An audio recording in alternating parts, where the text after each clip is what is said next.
Again, every one of this parable, when you begin to read it, is about Jesus' ascension, when he's king. And so when he's made king, he'll come back. So what are some of the instructions that he has given us? Well, Acts chapter 1 gives us 3 things that we need to do to prepare. The first thing, Jesus says that because I'm king, these are my instructions to you. 3 most important things you need to remember. Because if there are a lot of things you may forget, but there are 3 most important things you must remember. First of all, Jesus says, the first thing I want you to do is to focus on one kingdom. My kingdom. The kingdom of heaven. That means everything you do, I want you to do this. Kingdom first. I know by nature, every one of us put our own private kingdom first. My own private interest. Every time there's something to be done, we ask a question, hey, what is that in it for me? How much can I make for myself? It's always me, me, me. But Jesus says now, I want you, as a king, I want you to change from your me to the kingdom of heaven. Everything that you ever do, number one consideration, what happens to my kingdom? My kingdom must come first. When it comes first, I will honor you by giving you all you ever need, and more than you ever need. But there is no compromise on this. My kingdom must come first. Not your kingdom. Not your own welfare. Not your own, even your own future, your own career. No, my kingdom, Jesus said. That's why for 40 days to prepare them for his ascension, he talked about nothing else but his kingdom. So in the Bible, every time Jesus tells us a story, the kingdom of heaven is like this. He's talking about this major subject now. What is putting his kingdom first? It means we build his kingdom, not our own kingdom. But the moment we build God's kingdom, he takes care of our private kingdom. That's his promise. But he says, only his kingdom must be top priority. No compromise. That's the first thing. And this means that we have to change the way we think. Because we all grow up to think in terms of my personal security first. And of course we want to survive, right? And if there's only one life jacket and we are in the middle of the ocean, the ship is sinking, there's only one life jacket. Who do you think deserves a life jacket? Of course, me. Correct or not? But Jesus said, no, my first consideration, not you, my kingdom, Jesus. The second thing Jesus says, you need to do. You need to know your identity. Your identity is my witness. In other words, our identity is linked with Jesus' identity. What is our identity? We are his witnesses. That means we speak for him. I'm his witness. That means everything that I do, everything I say must glorify this King, Jesus. I must not do things which put him to shame. I must not do shameful things which my King will not do. I must not speak for my King's enemy. You know, all of us, when we open our mouth, straight away what comes out represents only 2 parties. Either the King of Kings, Jesus, or the king of darkness, Satan. You analyze everything you said. We say we are independent. No, we always speak for one party or the other. In God's global picture, there are only 2 parties in a big courtroom. One is Jesus, King Jesus. The other is the devil who calls himself king. You know, people like to call themselves king. There's a Hong Konger who calls himself Heavenly King. Have you heard of him? I wonder, why this Heavenly King really so old? He must marry a queen that's half his age. Heavenly King. I always laugh when I read, what? You call yourself Heavenly King? You are not even in heaven yet. So, there's only one Heavenly King. But there's another one, the devil, who thinks he is the Heavenly King. And he bluffs us all the time, so we speak on his behalf. You see, when the children of Israel left the slavery, they left Egypt, and they went into the desert for 40 years. And during these 40 years, who do each of them speak for?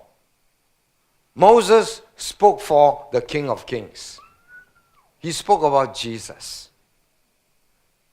And so, when Jesus presented himself on the Mount of Transfiguration, well, I guess Moses got a chance to be there to meet with the king, because he spoke for the king. But the people of Israel spoke for the devil. They say things like, why did God bring us out into the desert to die? Why didn't he leave us in Egypt? We get a better death in Egypt.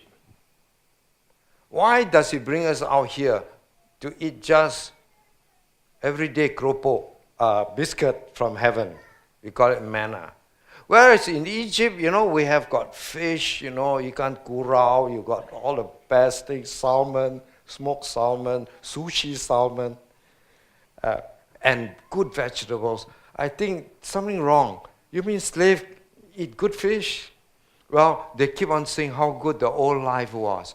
You see, people who speak for the devil always talk about how good the old life is. They never talk about how good the new life is. The life in eternity.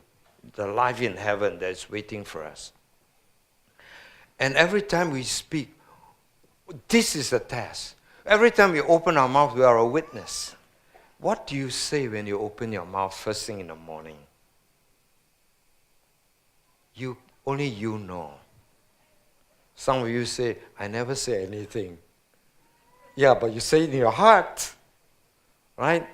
Some look in the mirror and say, hi, God, why you make my face like this? Why don't you make it more beautiful? People who complain got all kinds of way of complaining. They never speak words of faith. People who are servants of the king, witness of the king, always speak word of faith. They don't speak what is obvious to everybody. They speak what God says, which are words of faith. When he's not well, he prays in Jesus' name for healing, and he says, I receive God's healing. The people who speak against the kingdom say, no use one.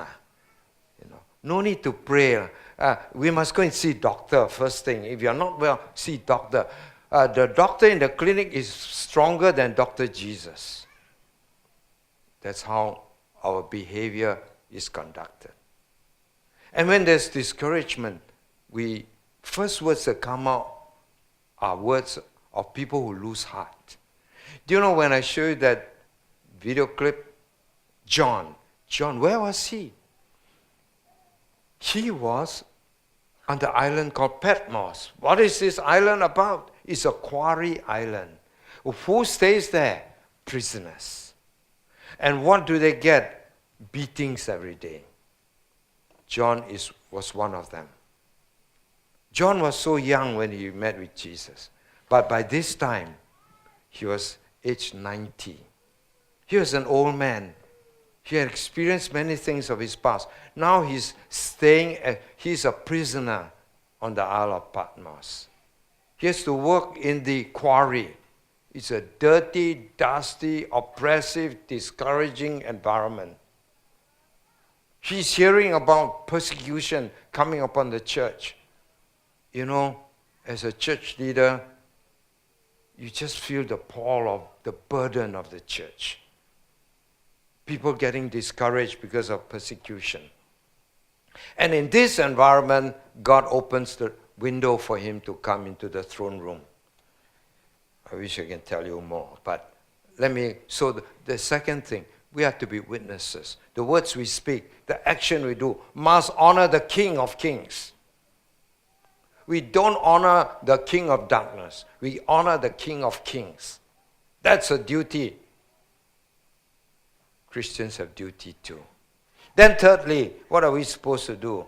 I've given you your notes, is that he must watch. He must watch. So, watch for what? For his coming. Now, I know some of you say, hey, Pastor, I've been watching for the last 10 years. He hasn't come, But Jesus said the element is not whether he comes or not come. The element of faithfulness is you're watching. Keep watch. That's the instruction. Keep watching. Keep a watch. I know all of you have watches, but that's not what I'm talking about. You know a watch? Every time you look at a watch, try and remember this instruction. Keep your watch. Don't let anybody take it away. But this keep watch means keep watching for Jesus coming. So in Luke chapter 12, Jesus was explaining when he was going to come. He gave signs. He said the kingdom will be restored. And people from the east and the west and so on will all come back. Israel will once again have a nation. This happened in 1948. The parable of the fig tree. And then he says about the day when the Gentiles will give up control of Jerusalem, and Israel, the children of Israel will once again take control back for the city of Jerusalem. And for 2,600 years, they were not in charge of Jerusalem. But in 1967, at the Six-Day War, God returned Jerusalem to the Jews. And that's another sign. And the Lord said, when you see this happening, the time draws near. The coming is near. So because of this, Jesus gave an instruction. He said, just when you think he does not come, that's the time he's going to come. So as long as you think he's not coming yet, he's going to come. So the continuous watch, expecting him to come.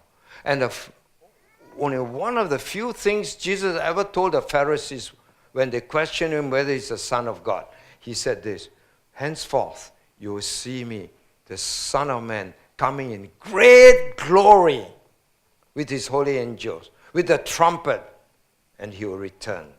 So Jesus would return. So in Acts chapter 1, the angel said, don't keep looking up.